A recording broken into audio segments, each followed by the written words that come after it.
মানুষের মধ্যে এসে পড়েছেন তিনি। তার স্বামীও হয়তো অমানুষ, শ্বশুর শাশুড়ি ননদেরাও হয়তো বেশিরভাগ অমানুষ, সবাই হয়তো সার্বিকভাবে তার প্রতি জুলুম করে। এই জুলুম সহ্য করতে না পেরে আমাদের অনেক বোনরা বলেন যে হুজুর আমরা কি করব, আমরা কি তার সংসার ত্যাগ করে বাহর বাড়ি ফিরে চলে যাব, নাকি আমরা ধৈর্য ধারণ করব, কি করব? তো আমরা বলি যে প্রত্যেকটা ব্যক্তির অবস্থা বিবেচনা পর্যালোচনা করে তাকে আলাদা করে পরামর্শ দিতে হবে। তবে মৌলিকভাবে কিছু কথা আমরা বলে রাখতে চাই। যে সমস্ত বোনরা স্বামীর সংসারে অশান্তিতে আছেন, দুঃখ কষ্টে আছেন এবং মনে অনেক ব্যথা আপনার আছে, আপনাকে বলছি বোন আমার, ভালো করে মনোযোগ দিয়ে শুনে রাখুন। আল্লাহ রাব্বুল আলামিন মুসলিম মেয়েদেরকে, বিশেষ করে বিবাহিত মেয়েদেরকে বিশাল এক রাজত্বের সুযোগ দিয়েছেন। আর সেই সুযোগটা পাওয়ার জন্য অনেক সময় অপেক্ষা করতে হয়।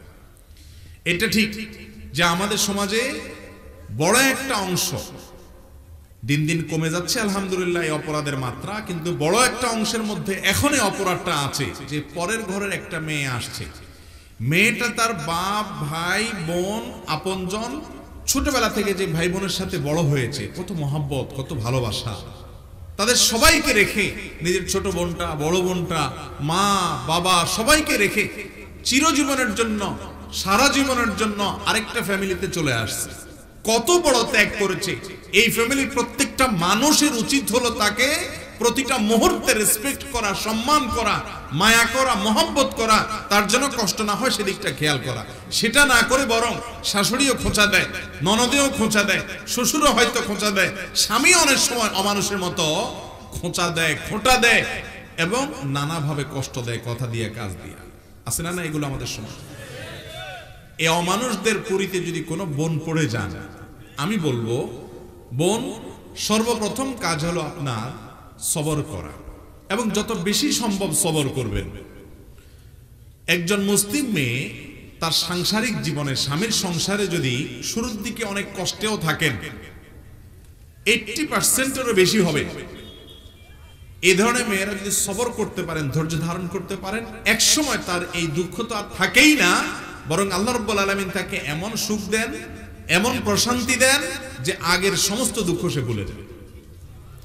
কিভাবে আমি একটু বুঝাই। বেশিরভাগ ফ্যামিলিতে ধরেন স্বামীটা অমানুষ, সে শ্বশুর বাড়িতে কি দিল না দিল এগুলো নিয়ে আপনাকে কষ্ট দেয়, সে আপনার ছোট বড় সামান্য দোষ হইলেই সে আপনার সাথে দুর্ব্যবহার করে, হয়তো আপনার শাশুড়ি আপনার বাপের বাড়িতে কি দিল না দিল এগুলো নিয়ে আপনাকে খোঁটা দেয়, আপনার ননদটা হয়তো আপনার সাথে সারাদিন ঝগড়া লাগায় বসে থাকে, শাশুড়ি তার মেয়ের পক্ষে যায়, আপনার পক্ষে থাকে না, আপনার স্বামীকে বরং উল্টাপাল্টা বুঝায়, অনেকভাবে অত্যাচার করে। আপনি যদি সবর করেন, আল্লাহ তাআলা আপনার ঘরে যদি সন্তান দেয়, এই সন্তানগুলো যদি আস্তে আস্তে বড় হয়, এই সন্তানগুলো বড় হওয়ার পরে এরা কার পক্ষে যাবে, বাপের পক্ষে না মায়ের পক্ষে? এটা হলো ইসলামের সৌন্দর্য, এটা হলো মুসলমানদের পরিবারের সৌন্দর্য এবং আমাদের সাবকন্টিনেন্টের সৌন্দর্য বলতে পারি আমরা এটা।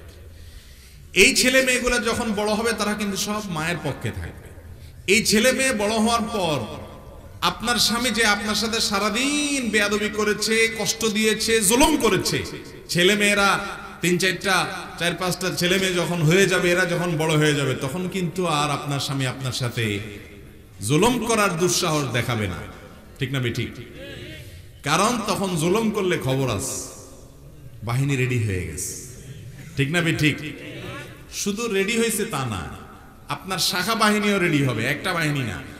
ছেলের ঘরের যখন আবার নাতি নাতনি হবে, মেয়ের ঘরের যখন নাতি নাতনি হবে, মাশাআল্লাহ, এরাও সব কার পক্ষে থাকবে? নানির পক্ষে থাকবে। ঠিক না বেঠিক? তো এককালে যদি আপনি কষ্ট করেন, এক সময় দেখবেন কষ্টগুলো দূর হয়ে গেছে, শাশুড়ির মুখেও তালা পড়ে গেছে, ননদের মুখেও কুলুপ পড়ে গেছে, দেবর যদি আপনাকে কষ্ট দিয়ে থাকে, অবিচার করে থাকে, সে অমানুষও চুপ হয়ে গেছে, আপনার স্বামী বাধ্য হয়েও হলেও সাইজ হয়ে গেছে। ঠিক না বেঠিক? এই জন্য দেখবেন বেশিরভাগ ফ্যামিলিতে বুড়ি চাচি যারা আছেন, দাদি যারা আছেন, মুরব্বীরা আছেন, ওনারা ওনাদের স্বামী যারা বুড়া চাচারা মুরব্বীরা যারা আছেন, এদেরকে কিন্তু দমক রাখে সারাদিন। ঠিক না বেঠিক? খেয়াল করেন না আপনারা এগুলা? কিছু হইলে বলে আপনি চুপ করেন, বেশি কথা বলেন, আপনার জন্যই তো সব উল্টাপাল্টা হচ্ছে, বেশি বুঝেন আপনি। এই কথাগুলো কিন্তু আমাদের মা চাচিরা, মুরব্বী মহিলারা সাধারণত বুড়াদেরকে বলে, ঠিক না ঠিক? এটা বেয়াদবি হবে না, কারণ এটা ওই বুড়াও এটাকে এনজয় করেন, মজা করেন, ওনাদের মধ্যকার বোঝাপড়ার মধ্যে এটা হয়ে থাকে। তো এই যে এককালে আপনাকে সে হয়তো এই বুড়া কত অত্যাচার করছে, জুলুম করছে, উল্টাপাল্টা করছে, কিন্তু একটা সময় সে এসে সাপের মতো মরার পরে সামনে যেরকম সোজা হয়, সেরকম বুড়া কালে সোজা হয়ে গেছে। এখন সব বাহিনী আপনার। এই জন্য যারা স্বামীর সংসারে কষ্ট করেন, হুটহাট করে বাপের বাড়ি চলে যাওয়া, তালাক নিয়ে নেওয়া, বিচ্ছেদ করে নিয়ে নেওয়া, এটা উচিত না। ভাববেন, চিন্তা করবেন এবং ভালো করে ভেবে চিন্তে তারপরে সিদ্ধান্ত নেবেন, মুরব্বীদের সাথে পরামর্শ করবেন, হুটহাট করে যাবেন না। অনেক লোক আছে আপনাদেরকে উস্কানি দিবে। মানুষ শয়তান আছে, ইবলিশ শয়তান আছে। দুই রকমের ইবলিশে আমাদের মা বোনদেরকে উস্কানি দেয়, বলে যে মাথা খারাপ, কেন থাকবি তুই, দুনিয়াতে ছেলের অভাব পড়ছে, পালা তুই, বের হয় এর ঘর থেকে, আপনারে বের করে দিবে।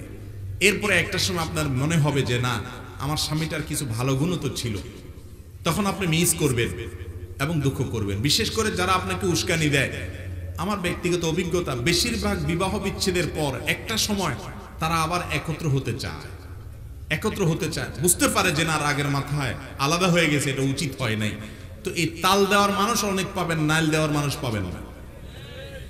শুধু তাল দিবে, নারিকেলটা আর দিবে না। তো বিশেষ করে স্বামী স্ত্রীর মধ্যে কিছু হলেই স্ত্রীকে ফুসলায় ফুসলায় ভাঙার মানুষ অনেক পাবেন, গোড়ার মানুষ কম পাবেন। খুব ভেবেচিন্তে ডিসিশন নেবেন।